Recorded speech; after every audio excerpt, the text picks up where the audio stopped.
Bonjour à toutes et à tous, merci d'être au rendez-vous pour ce nouveau numéro de rencontre.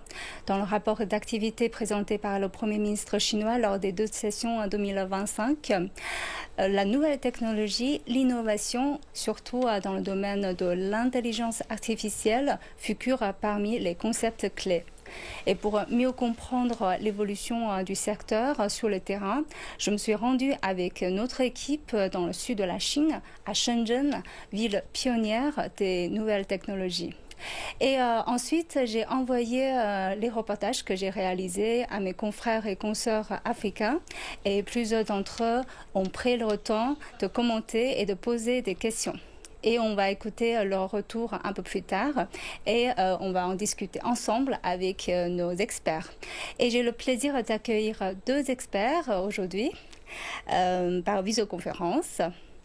D'abord, depuis la ville de Phoenix à Maurice, Elvin Sonatré, fondateur de Smart Nest, expert en nouvelles technologies et passionné d'intelligence artificielle.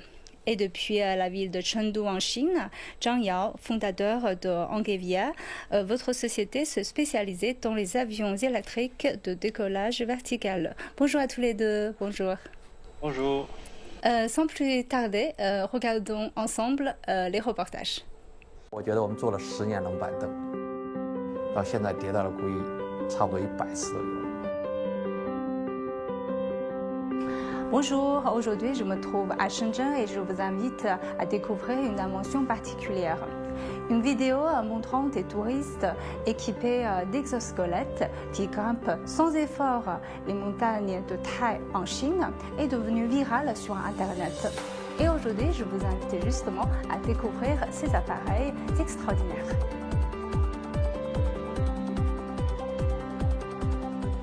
Ah, 它的原理呢，其实也，简单来讲就是说，通过传感系统去捕捉人体的一个运动意图，然后给你开一下机，好吧？好。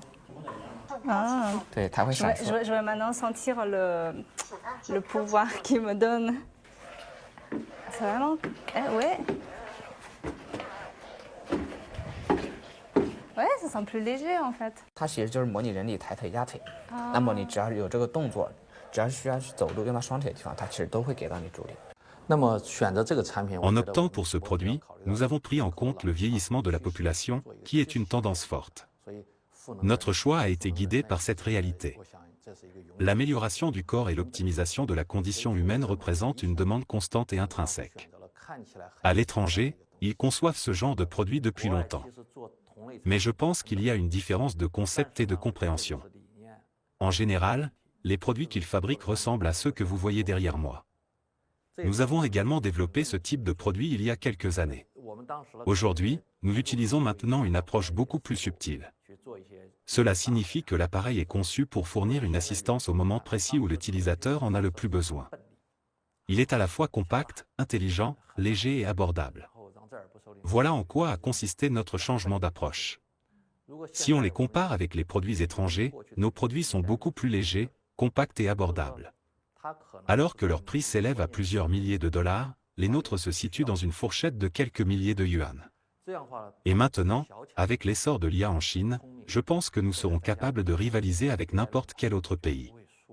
Nous avons la capacité d'intégrer l'IA dans notre produit, donc avec le soutien de l'IA, je pense que ce produit va être en mesure de toucher le grand public.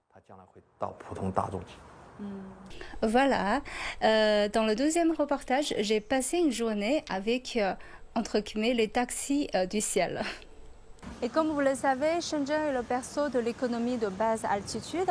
Et maintenant, je vais vous amener dans une société qui est le pionnier mondial dans ce secteur. Suivez-moi.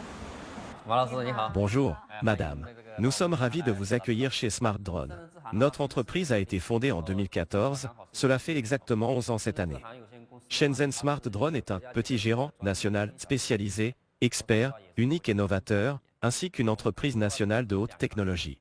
Nos activités se répartissent en 2 secteurs, les drones industriels traditionnels et les eVTOL pilotés.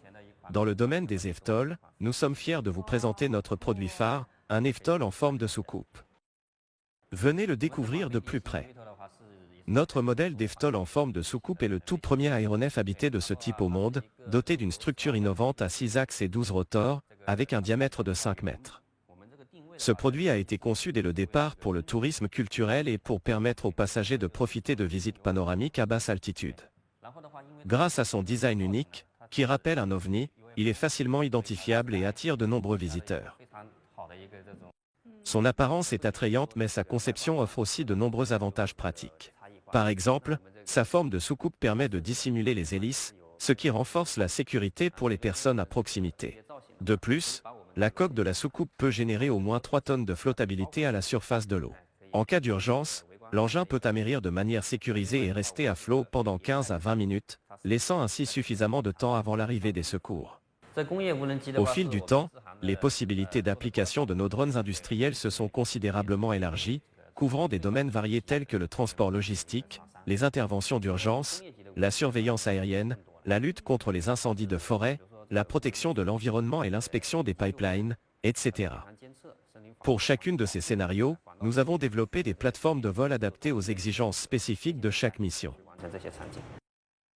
Shenzhen s'investit pleinement dans l'économie de basse altitude et ambitionne de devenir la capitale mondiale des drones. Que ce soit pour les eVTOL ou les drones industriels, il est possible de se procurer tous les composants nécessaires sans quitter la ville. La chaîne de production y est à la fois complète et parfaitement mature. Alors, j'ai quand même passé des journées intéressantes à Shenzhen et j'aimerais bien demander aux deux experts quels sont vos commentaires sur ces reportages, étant donné que vous avez travaillé dans ce genre de domaine depuis très longtemps. Je vais commencer par Elva. Bon, bonjour à tous. Je voulais vous remercier tout d'abord pour l'opportunité d'être présent à ce plateau. Bon, je ne veux pas dire que je suis vraiment impressionné par les technologies parce que j'ai habité en Chine pendant, on va dire, 8 ans. J'ai côtoyé plusieurs types de ces technologies, mais pour le contexte africain, on va dire que c'est vraiment des technologies qui peuvent améliorer notre société actuelle. Ici en Afrique. Surtout les technologies comme les taxis aériens et les exosquelettons. Par exemple, ici, on manque beaucoup d'infrastructures routières. Alors, on peut utiliser des taxis pour transporter des médecines, des produits de construction, etc. Et en termes d'exosquelettons, je pense que ça va être utilisé dans une future proche en Chine et aussi en Afrique. Parce qu'actuellement, on a plusieurs personnes qui sont en train de devenir de plus en plus âgées et qui travaillent dans le secteur de la construction et aussi de l'agricole. Alors, ils vont utiliser ces types de technologies pour pouvoir être plus productifs dans leur société. Et je peux dire aussi que maintenant, il n'y a pas beaucoup de jeunes qui sont vraiment intéressés dans ces types de travail. Alors, il y aura de plus en plus de personnes âgées dans ces secteurs. Et ces types de technologies ils peuvent utiliser pour améliorer leur productivité, etc. et nous rendre plus capables dans le futur. Merci Alvin. Et Jean-Yann, quel est votre avis? Je crois que c'est la première fois les innovateurs chinois, les créateurs chinois et la Chine, on se met au premier rang du monde avec les autres pays avant développés. Et là, je crois, dans ces domaines, on est au premier rang, on est au même ligne de départ avec les autres. Donc, on peut dire que c'est une innovation chinoise, mais on peut aussi dire que c'est une innovation de cette période. Voilà quoi. C'est le point que j'ai envie de dire. Alors, on va ensuite écouter les avis des journalistes africains. Nous allons commencer par Tricia Moussansi, journaliste congolaise, qui a bien voulu commenter nos reportages et poser sa question. Pour moi, ces drones de livraison ont plusieurs avantages dans différents domaines. Nous voyons d'abord la rapidité dans la manière de faire des choses ou de livrer. Nous voyons aussi l'efficacité, la réduction de coûts, parce que là, l'homme n'est pas obligé de se déplacer pour aller faire une livraison quelconque. Et nous voyons aussi l'accessibilité, parce qu'avec le drone, là, on sait déjà comprendre qu'il n'y aura pas de problème d'embouteillage, je ne sais pas moi, d'accident et et autre chose. Nous voyons aussi l'utilité en situation d'urgence. Et toujours pour les drones de livraison, nous voyons aussi la diminution de l'empreinte du carbone. Et pour ce qui est des exosquelettes, je trouve que c'est une assistance physique parce que les exosquelettes aident à la réhabilitation médicale et permet aussi d'augmenter des capacités humaines, mais aussi les exosquelettes sont une autonomie pour les personnes vivant avec handicap. Je pose ma question aux experts pour comprendre est-ce que ces innovations vont s'arrêter seulement à Shenzhen ou elles vont se répandre dans toute la Chine et pourquoi pas venir en Afrique et en RDC particulièrement. Merci Tricia. Et ensuite, nous allons voir le retour de Myriam Hafiani, journaliste marocaine. Ce qui m'a bien attiré, ce sont les VTOL électriques qui jouent un rôle clé dans l'évolution du transport aérien. Leur importance se manifeste dans plusieurs domaines: la mobilité, écologie et durabilité, transport médical en cas de catastrophe. On peut dire que les VTOL chinois pourraient révolutionner la mobilité aérienne dans les prochaines années, rendant le déplacement plus rapide. J'ai une question très importante. Vu les relations bilatérales entre le Maroc et la Chine, est-ce que vous pensez à des investissements au Maroc dans ce domaine d'intelligence artificielle, notamment le domaine médical? Merci.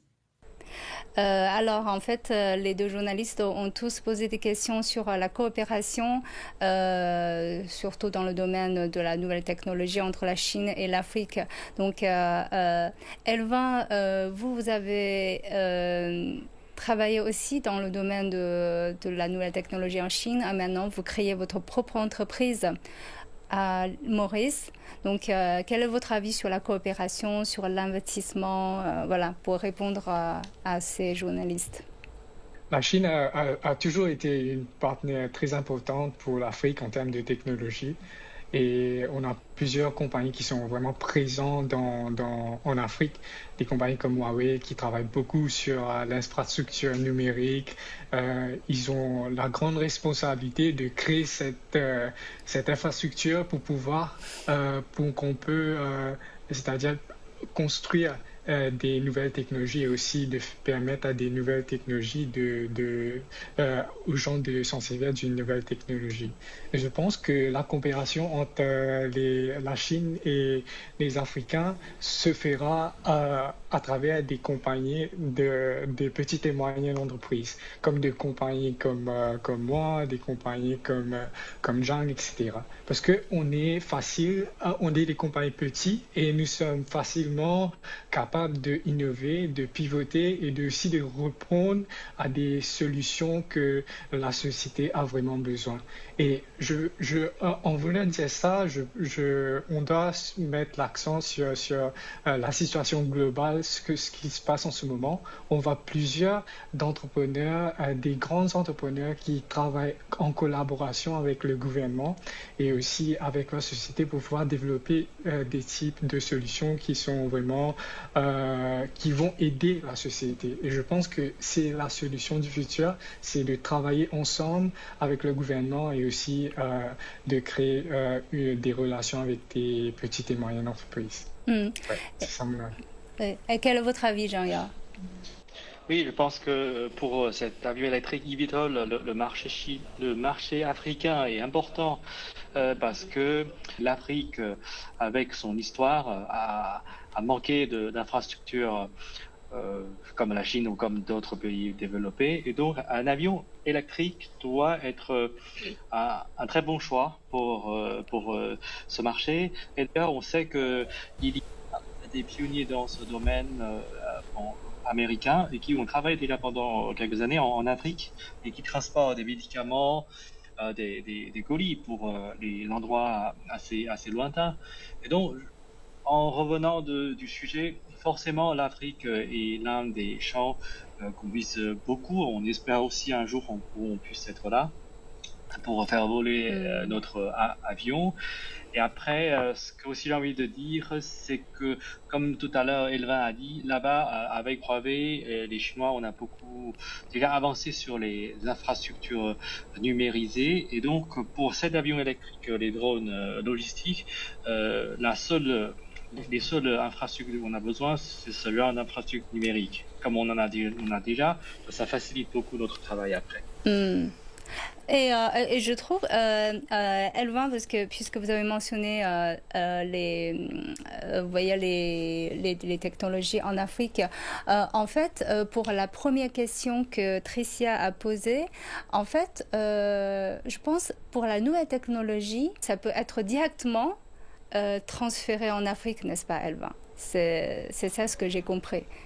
Est-ce que... Oui, actuellement, ça peut être directement transféré en Afrique. Bien sûr, la collaboration entre deux différentes compagnies, il y a plusieurs étapes à suivre.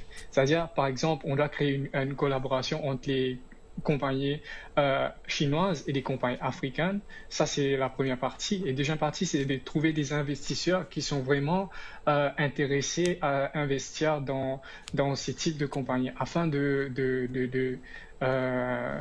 pouvoir intégrer ces types de technologies. Et il faut savoir que ça prend du temps aussi pour pouvoir avoir du profit. Parce que le but d'une compagnie, c'est de créer du profit et d'être profitable. Alors, il faut être patient. Tout d'abord, il faut trouver des investisseurs financiers qui sont vraiment patients pour investir dans des compagnies nouvelles afin qu'on puisse développer ces types de technologies. C'est ça. Alors, on a un autre entrepreneur de Guinée équatoriale qui a bien voulu aussi donner son avis sur ce problématique. Regardons ensemble. Le développement technologique de la Chine est impressionnant.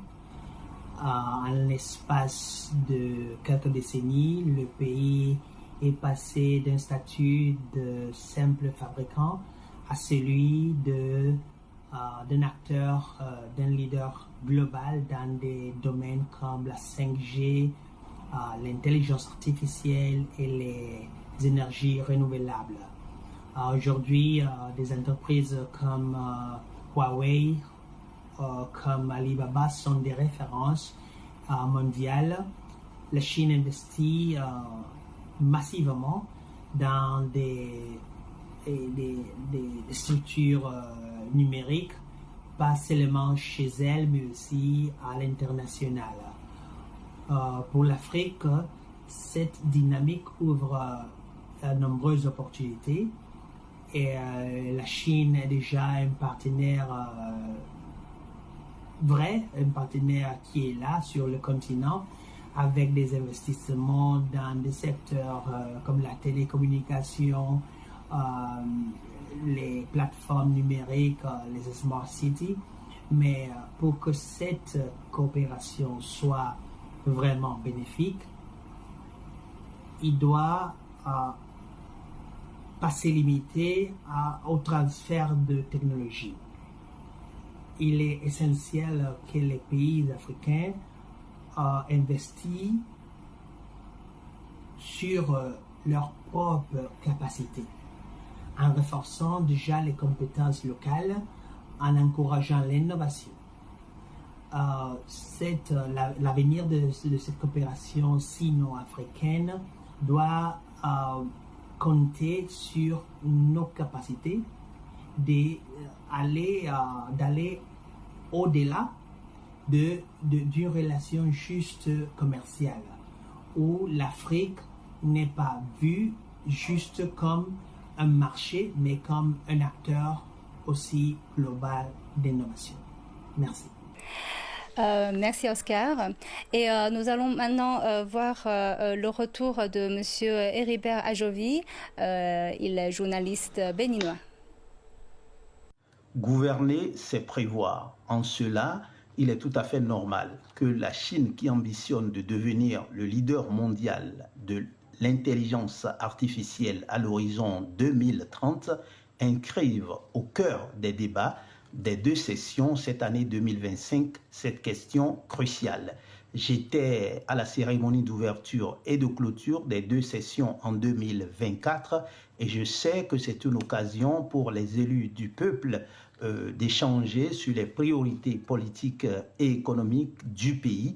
Et donc il est tout à fait normal qu'aujourd'hui, ou que ce soit à Beijing, à Shenzhen ou à Shanghai, il y a de nombreuses start-up, il y a de grandes entreprises de technologie qui utilisent l'intelligence artificielle, que ce soit dans le domaine de la santé, de la finance, de la cybersécurité, de l'automobile et même de l'aéronautique. Il est tout à fait normal que les élus du peuple se penchent sur cette question. Et en tant qu'Africain, il est très heureux que la Chine développe l'intelligence artificielle parce que dans le partenariat stratégique qu'il y a aujourd'hui entre la Chine et l'Afrique, nous pouvons bénéficier de l'expertise chinoise, que ce soit en ce qui concerne l'industrialisation, que ce soit en ce qui concerne l'agro-business et même la formation des talents. Mais j'ai une question pour vous, Majiaïn. Pour vous qui avez été à Shenzhen, qui aimez la nature et le naturel, quel danger trouvez-vous en ce qui concerne l'intelligence artificielle par rapport à l'avenir de l'humanité? Merci, Monsieur Ajovi. Je sais que vous êtes en train de nous regarder. Merci pour cette question. Effectivement, c'est une question qui est une préoccupation majeure pour moi avant de partir en voyage. C'est vrai que pour quelqu'un qui aime la nature et tout, l'idée que le monde soit dominé par un groupe de robots, c'est quelque chose de très inquiétant. Mais quand je suis arrivée à Shenzhen, quand je commence à visiter ces entreprises qui se situent dans des zones industrielles avec beaucoup d'arbres, et c'est vraiment, comme Elvin a dit tout à l'heure, ce sont des petites et moyennes entreprises, pas du tout, qui n'ont pas l'air pas du tout agressives. Et j'ai rencontré les entrepreneurs, les ingénieurs. Et là, c'est la première fois que je me suis rendu compte que derrière l'intelligence artificielle, derrière les nouvelles technologies, ce sont des hommes. Ce sont des hommes comme Zhang Yao et comme Elvin. Et franchement, les gens que j'ai rencontrés, ils sont pas du tout agressifs. Ils sont tous très humbles. Ils me parlent d'une voix très douce. Ils sont patients. Ils sont toujours prêts à aider les autres. Je crois que j'ai vu une sorte de douceur dans leur cœur. Et autre chose que j'ai remarqué à Shenzhen, c'est que vous trouvez des gratte-ciels vraiment entourés des espaces verts. Et donc, ça me donne envie de penser à ça me donne la possibilité de penser à une modernité qui est peut-être une combinaison de la nouvelle technologie, de la nature et l'homme que j'ai jamais imaginé auparavant. Par exemple, les exosquelettes, il peut aider les gens à faire des randonnées plus longues, à grimper les montagnes avec plus de facilité. En fait, il soulage les fardeaux physiques des hommes et que les hommes peuvent au contraire, mieux profiter de la nature. Mais je suis d'accord avec vous, Monsieur Ajovi, que le danger est bien réel, mais je pense que le danger n'a pas changé. C'est pas l'intelligence artificielle en elle-même, comme j'ai dit tout à l'heure. Derrière ça, c'est les hommes. Donc, je pense que le danger n'a jamais changé depuis le début de l'histoire et que la bonté des hommes fait un monde meilleur, mais le contraire, c'est vrai aussi. Mais ce que je vois, c'est vraiment une partie des choses, mais j'aimerais bien inviter les deux autres experts qui travaillent dans le domaine pour avoir leur avis sur l'avenir des hommes. Je commence par Elvin, peut-être.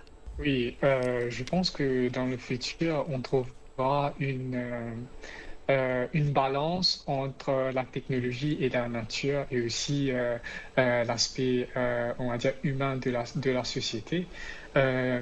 Mais on doit travailler pour ça. On doit trouver une façon afin d'intégrer la technologie dans notre façon de vivre et pas de changer notre façon de vivre pour s'intégrer à la technologie. Et je pense qu'en ce moment, il y a beaucoup d'entrepreneurs comme John, comme moi et aussi, comme vous avez dit, d'autres entrepreneurs chinois qui ont ce type de mentalité, ce type d'esprit afin de transformer la société dans, on va dire, dans une nouvelle era pour qu'on peut travailler ensemble.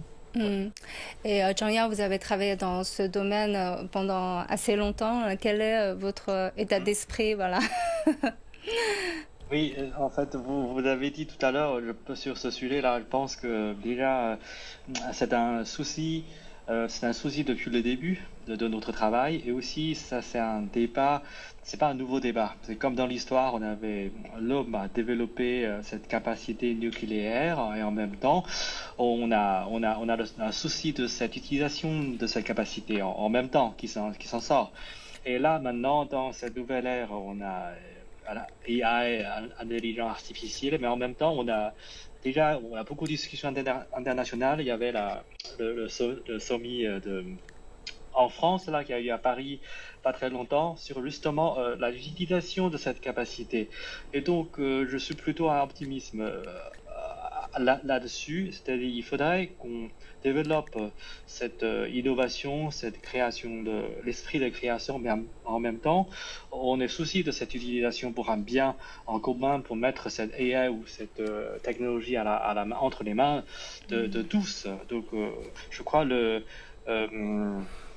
la volonté de fond, c'est en utilisant ces capacités pour rendre l'harmonie entre l'homme et la nature. On travaille sur l'avion et l'avion, comment on va se développer, c'est justement pour cet objectif, parce qu'après on n'aura plus besoin de construire des routes, voire plus besoin de construire des villes, parce on aura cette capacité d'aller dans n'importe quand, vers n'importe où, et on devient plus libre en termes de mobilité.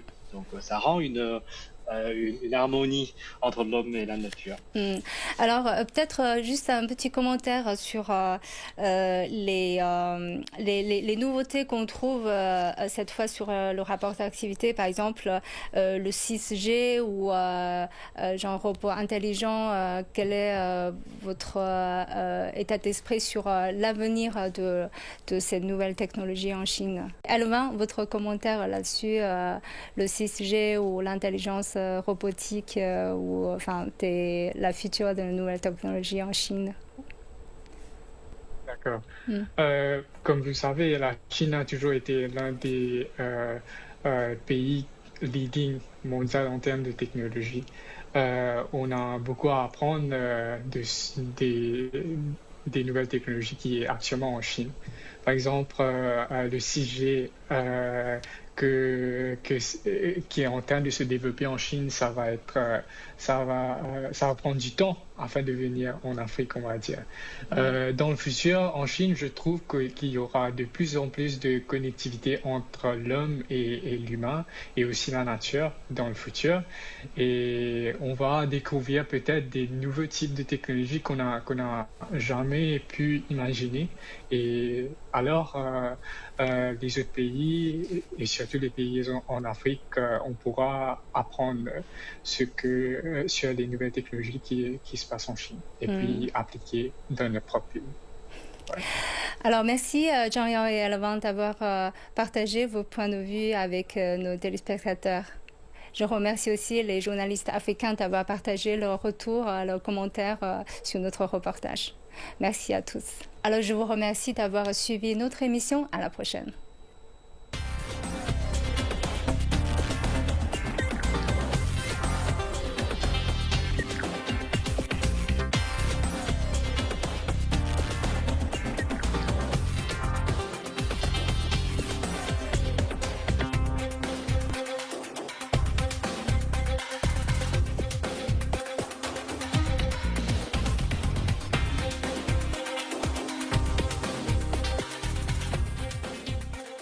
قبل ما تخرجوا ما تنسوش تابوناو في العشان يوتيوب وبارطاجيو الفيديو وديروا جيم وتابعوا الدار على مواقع التواصل الاجتماعي.